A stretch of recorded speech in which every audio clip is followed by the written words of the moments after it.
Hello, everyone, and welcome to our Tuesday evening segment of Voices of Empowerment with Dr. B.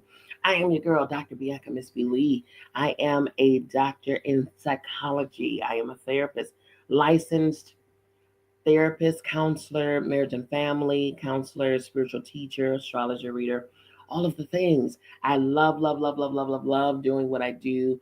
I also am adding on to my repertoire for community, for education, for expansion, for consciousness, for integrating, for oneness. To be honest, all of it, everything that I do encompasses the thought and mission to dwell as one body, one soul, one of one as one. And I love what I do. I love what I'm called to do. I love what I'm led and guided in doing. I love what I continue to learn to do better. Okay, in what I do. I'm always in a posture of learning and growing. And this too is one of the things that I am learning and growing in. And when I say this too, I mean this amazing book that we have been reading through, Caste, The Origins of Our Discontents, written by Isabel Wilkerson. Of course, we of indigenous culture or African culture, we have heard variations of our stories. Variations. I say variations because I don't believe that we have fully ever received the full story of who we are, where we came from, what we've gone through as a people. When I say we, I mean as a people. Of course, I myself did not go through the things that my ancestors went through, but their blood is in my veins. All right. So when I say we, I mean we as a people, as a culture, as a family, as a tribe, as a bloodline, as a race. Um, we have never, I don't believe, um, learned fully the details of what was, even the origins of it. We know what we're experiencing now, but because of erasure over the years, a lot of the actual truth in the stories, in the elements, in the details have been wiped away slowly but surely, to save the name and reputation and image of those who were causing the oppression. Um, and I believe that we're in a day and age where it's high time that we, as the Bible says, study to show ourselves approved, meaning do our own due diligence, excuse me, and learn our own story. But how do we do that? Well, it is scholars like Isabel Wilkerson who, her and others, many others who have gotten down in the trenches and really did the research and really got to the core, the very heart of what was.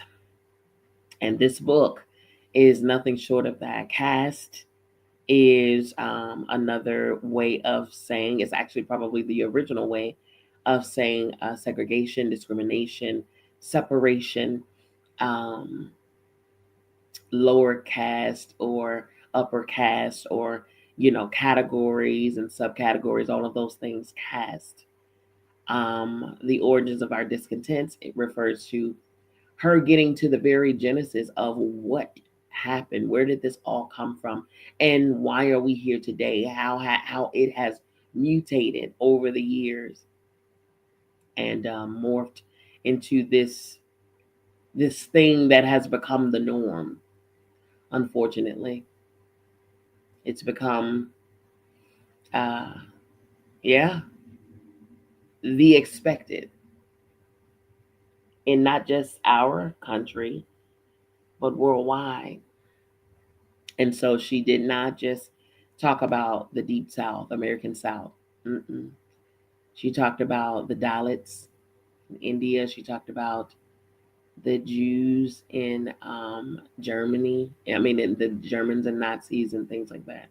She talked about all of it and where it all stemmed from. And it is so enlightening. It's revelatory. It's hard to read at times, but we cannot heal what we refuse to expose and face and confront. We can't. We need to know for ourselves. We need to know. We need to know. Because in order for us to know what it's going to take to heal as a collective, we got to know what we're healing from. And it's a hard pill to swallow. A lot of these chapters that I have read previously with the collective, I broke down crying in the middle of reading it because I can only imagine what my ancestors had gone through reading some of these things. And of course, she breaks it down. She gives it to us raw. And I think that's necessary because for far too long we have received sugar coated versions of what was. And not only have we received sugar coated versions, it's almost been a slap in the face sometimes because Columbus Day. Come on now. You know what? Columbus Day.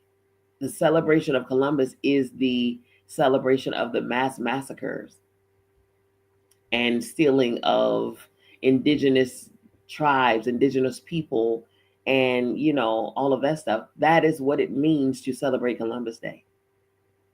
But we do it. Celebrating Thanksgiving.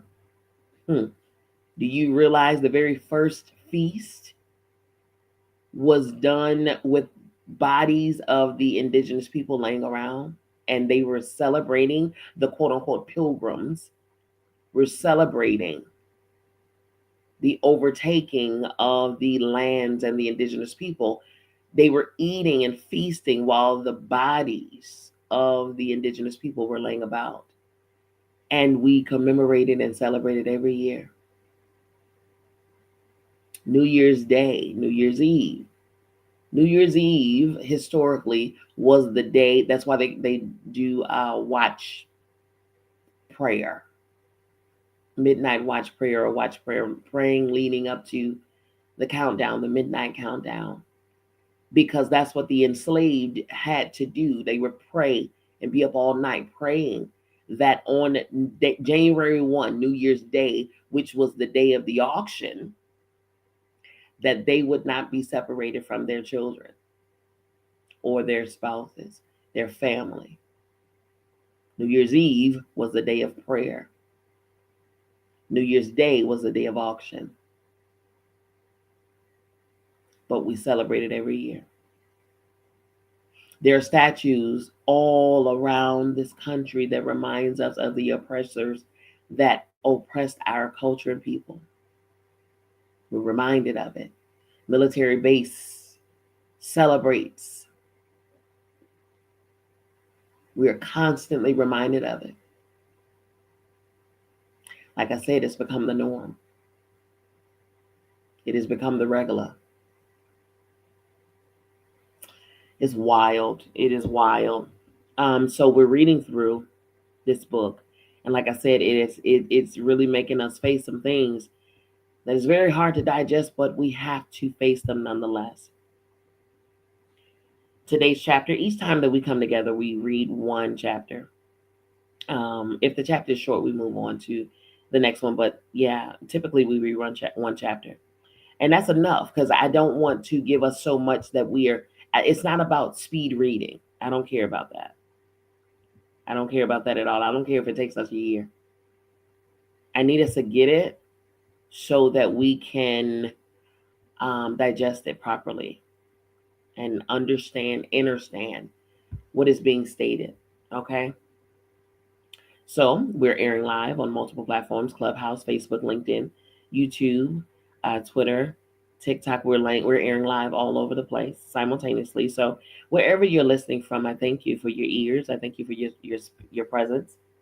I thank you for your energy. If you hear something that resonates with you or is provocative and it triggers you, in a good, bad, ugly, or indifferent way. You know, use the chat section, use the comment section. That is what it's there for. I will give voice to your words and we will talk about it. That's what we're here to do. We're reading and discussing what we are, the passage that we're reading today. Today's chapter is chapter 21. This is part 5, um, which is I think part 5 is called, what is it called? I just wrote it out. I can't even remember. I just wrote it out. It should be wherever you're viewing from. It will be described in the description.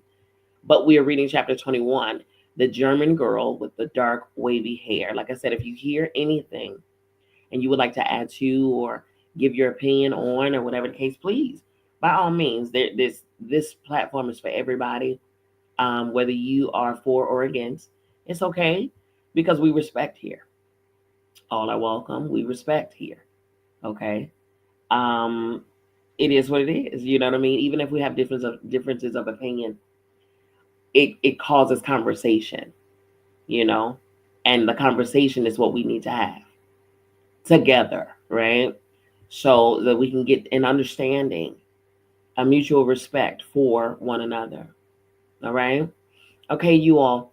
Oh, also, if you do not have this book already in your library, first of all, I recommend that everyone, no matter what your culture is, no matter what your race is, I recommend that everyone gets this book. If you do not have this book and you can't buy the book or for whatever the reason you can't get it on your own, I have it for you for free. It's not a problem. Yes, we are a nonprofit organization.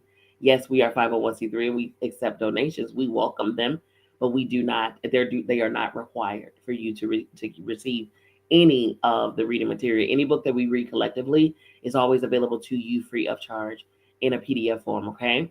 So if you'd like to get a copy, I'll tell you at the very end of the segment how you can receive your very own copy. Okay. All right. Without further ado, here we go. The German girl with the dark wavy hair.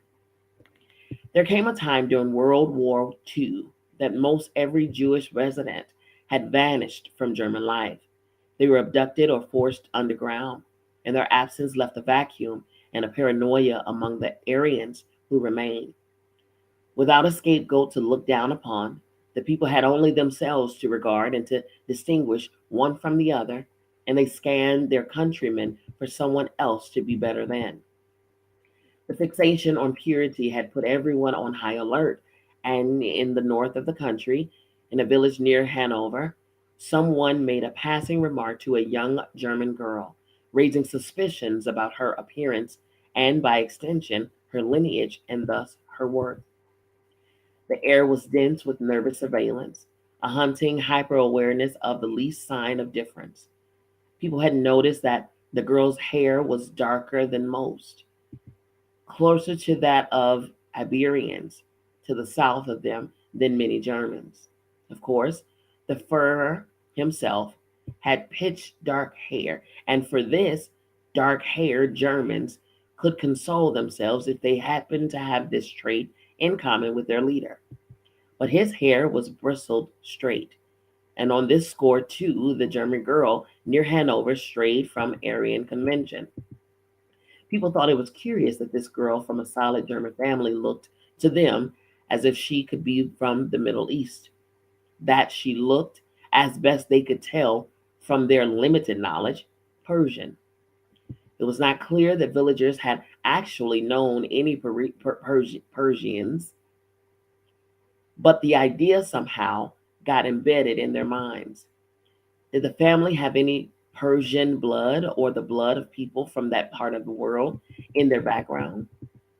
More ominously, and implied, if not said outright, any Jewish blood? People noticed and took the time to comment that her hair curved in waves, fell in dark ripples rather than flaxen silk that flowed straight down the backs of many Aryan girls. Not only that, people noticed that her skin was perceptibly, if ever so slightly darker than that of many Germans, leaning golden and olive, one might say, rather than ivory and alabaster like the people around her. even those in her own family, as if a buried trait had somehow surfaced in her.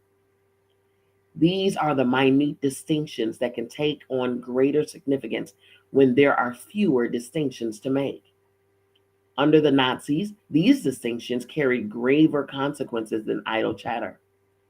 This was an explosive observation at a time when Reich citizens were under threat to live up to Aryan ideals in order to survive.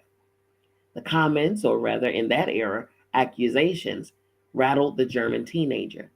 And so she went to a mirror with a measuring tape and measured the width and length of her eyes, her forehead and nose, to see if they were within some standard that people spoke of in the era of eugenics and Aryan conformity.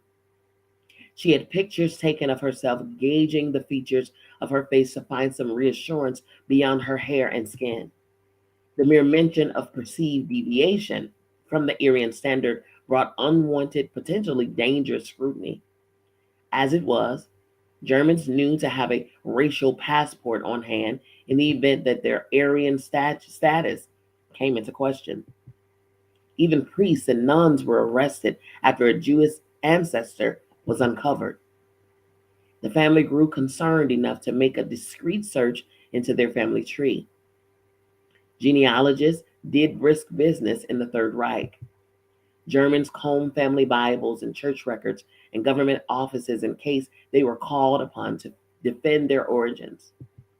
So before they could be further accused, the family went back 3 generations to see for themselves if something other than Aryan blood had somehow slipped into their veins. Some unwanted intruder that a forebear might have adored, but whose presence was now cause for shame. The family happened to have found themselves in the clear and maintained their status as good Germans. The girl with the dark wavy hair survived the war. She married and had children and grandchildren, but spoke little of the Reich or the war that had defined her adolescence. Decades later, a granddaughter would find a photo of her. It shows a teenage girl holding a measuring tape to her face, a relic of the paranoia of the dominant caste. Even the favored ones were diminished and driven to fear in the shadow of supposed perfection. Wow. That was the end of chapter 21. We're going to go on to chapter 22. The Stockholm Syndrome and the Survival of the Subordinate Caste. Over the centuries, people at the margins have had to study those at the center of power, learn their invisible codes and boundaries, commit to memory the protocols and idiosyncrasies, because their survival depends upon knowing them as well as, if not better than, their own dreams and wishes. From the sidelines, they learn to be watchful of the needs and tempers of the dominant caste.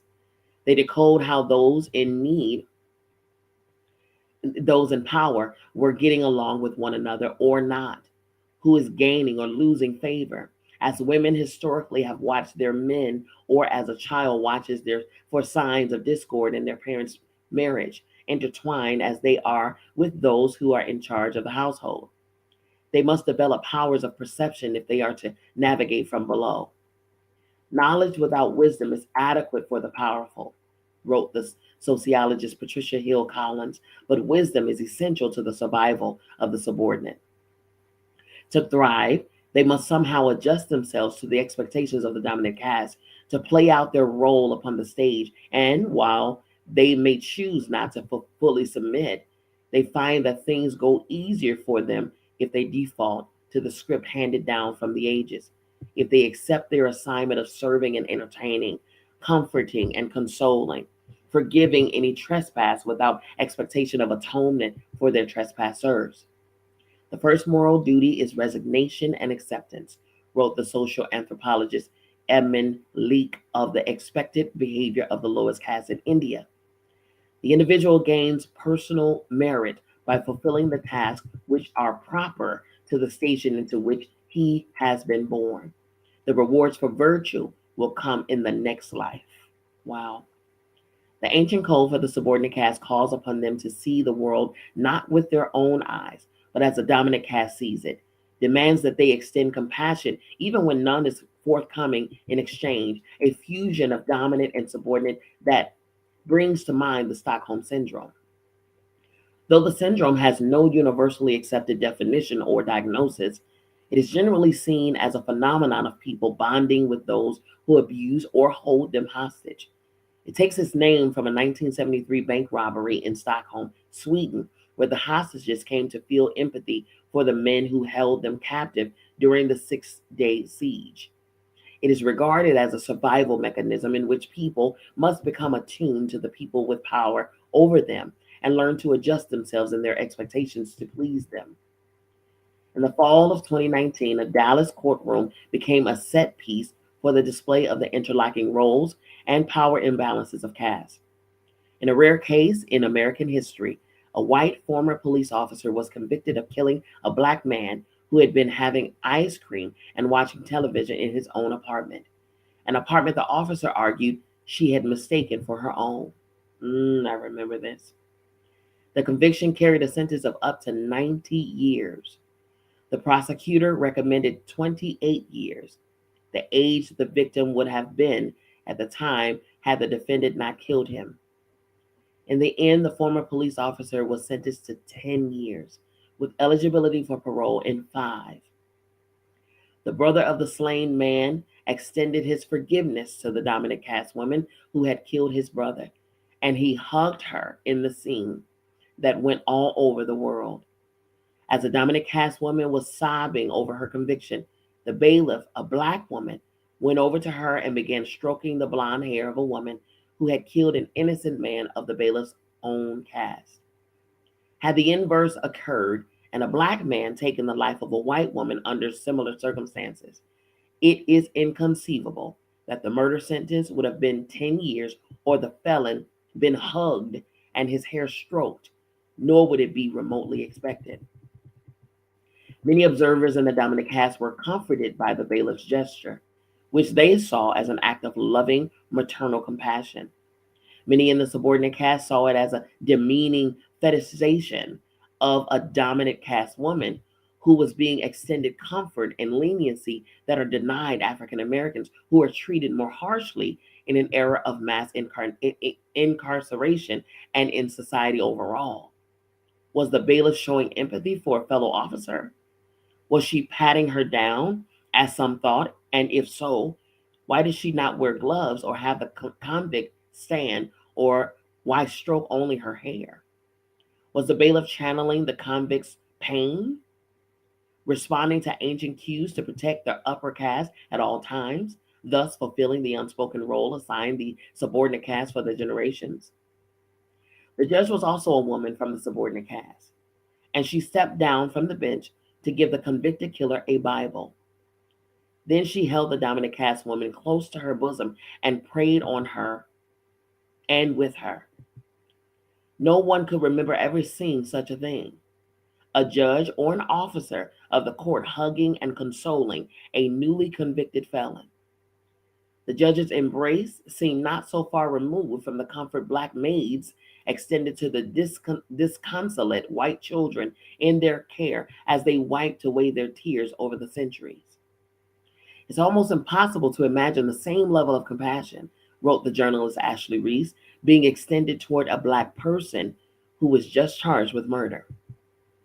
Around the same time, in fact, a 21-year-old black man in Florida was sentenced to 10 days in jail for the crime of arriving late to jury duty. The judge, a man from the dominant caste, showed none of the compassion shown a dominant caste woman who had killed a man in his own home. The judge excoriated the young juror, threw the full weight of the law at him for a single misstep rather than show mercy. The judge even took the young man, DeAndre Somerville, to task over the composition of the jury, saying that the man was needed at the trial because he was the only black juror. Somerville was, in fact, singled out and held to a different standard from the white jurors. He alone was being blamed for the inadequacies of a system that happened not to have enough people who looked like him. He had not had a criminal record, and now, on the cusp of life, due to the one-way expectation of empathy from the powerless toward the empowered, he did. This expectation feels fueled by a perverse need to see harmed people demonstrate nobility. The poet Hanif Abdurraqib wrote in Pacific Standard, because that's how we believe the myths that political suffering builds character, and that righteousness rather than power will inevitably triumph. From the moment I saw the pictures, they rattled me. It was November 2014, in the middle of the post-Ferguson protests against police brutality. At a rally in Portland, Oregon, there appeared a melancholy black boy in front of a crowd of protesters, holding a sign in the direction of the police officers that said "Free Hugs." There was something deeply unsettling about that image that I could not figure out at first. For one thing, the boy's face looked more like that of a man's on a child's small frame. His face was contorted in anguish, tears glistening down his cheeks, a wrenching emotion out of sync with the circumstances. He was wearing a fedora hat seemed of another century. He did not have the carefree look of a child, nor the affectionate cheer of someone offering hugs to strangers. A white officer responded to the sign and hugged the boy. Photograph went viral, shown on every television network. It comforted many in the dominant caste to see this gesture of compassion and grace. Here was a black child wanted to hug someone from a group that had been in contention with young black males in the months before this encounter. They were moved by the way the boy hugged the officer long and deep, as if clutching him for dear life. What was disturbing about that picture could only be seen if one applied the same standards of human behavior to subordinated people as to others. Few black mothers, or mothers in general for that matter, would insist that their sons, and especially their black sons, go over and hug a police officer or any stranger they didn't know. And few children would willingly do so. The boy's face showed far more than discomfort, but a despair of someone older than he appeared to be. The world would not know the tragedy beneath that moment until years later. Two white women in Minnesota had adopted the boy.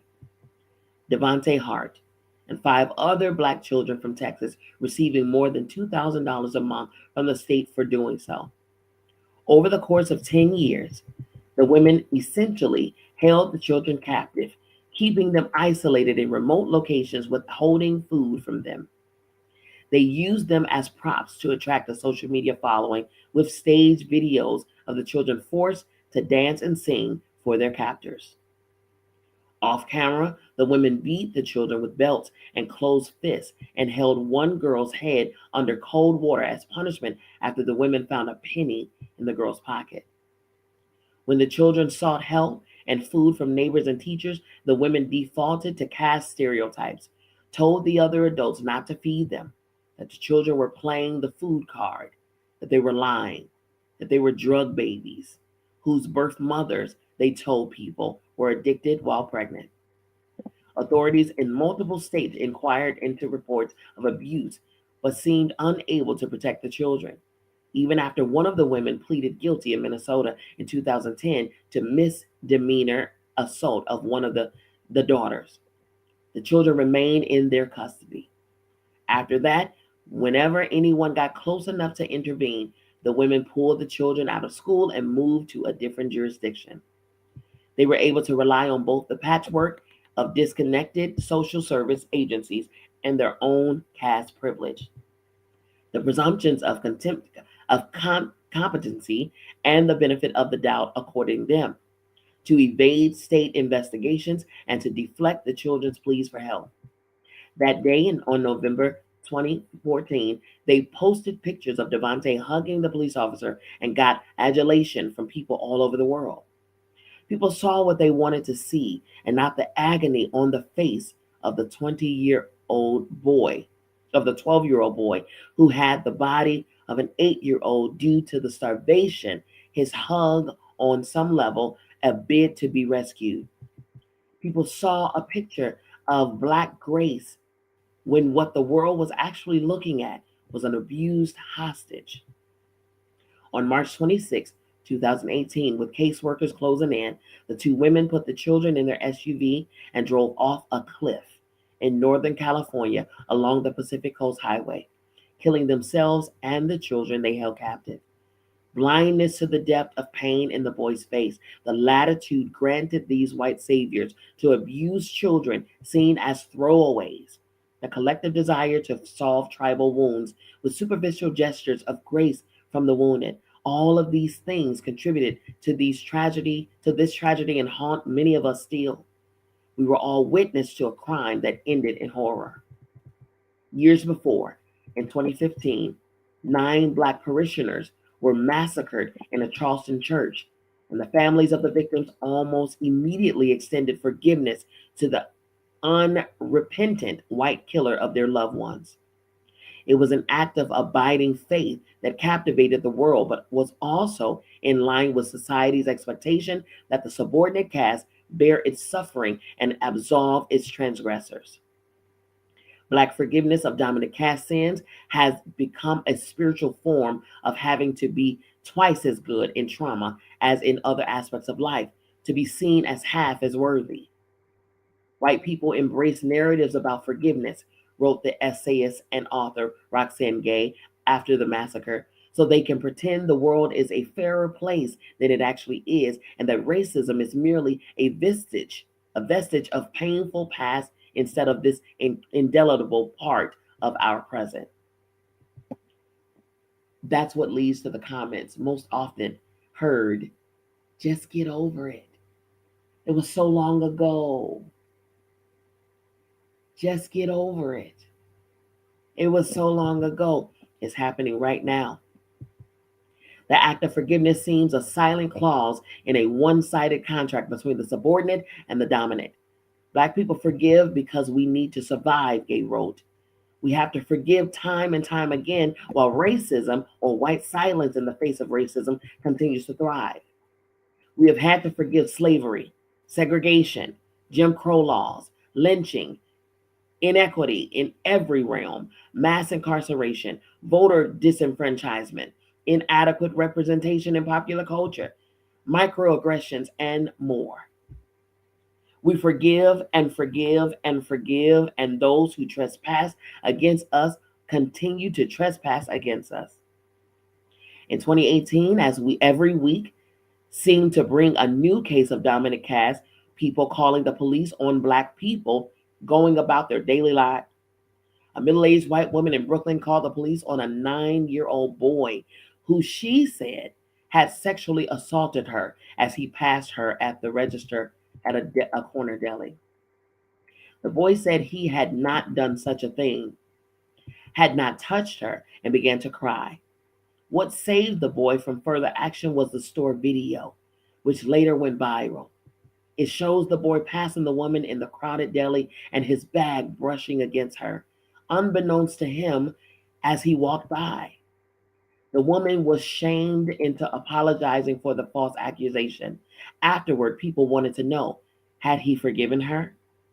The boy had not learned all the rules of caste yet, had not lived long enough to have read the whole script or have it completely downloaded to his subconscious. He was thinking with the same still free mind of an innocent who had not yet faced the consequences of breaking caste. I don't forgive the woman, he said, and she needs help. The little boy had the X-ray vision of childhood. He had not accepted the inversion of right or wrong, had not been willing to concede a privilege that should not be extracted, but granted freely at the discretion of the aggrieved. What white people are really asking for when they demand forgiveness from the traumatized community is absolution, Gay wrote. They want absolution from the racism that infects us all, even though forgiveness cannot reconcile America's racist sins. One cannot live in a caste system, breathe its air, without absorbing the message of caste supremacy.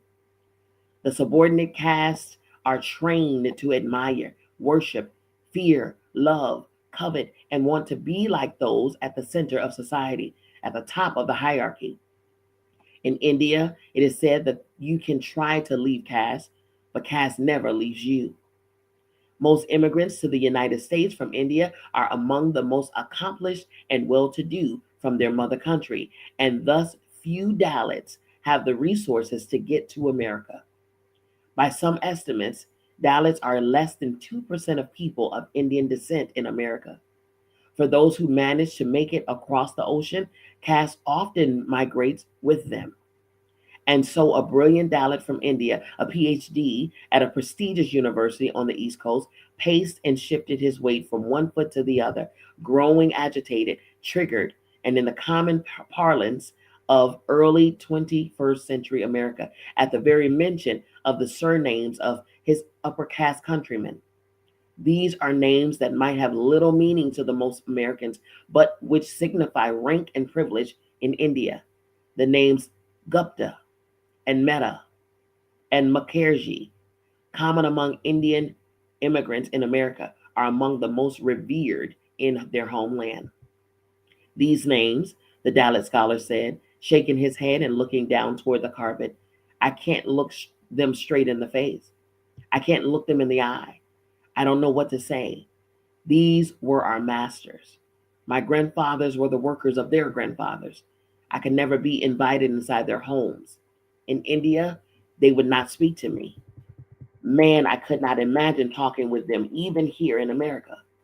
They are of a completely different caste from me. He began pacing again.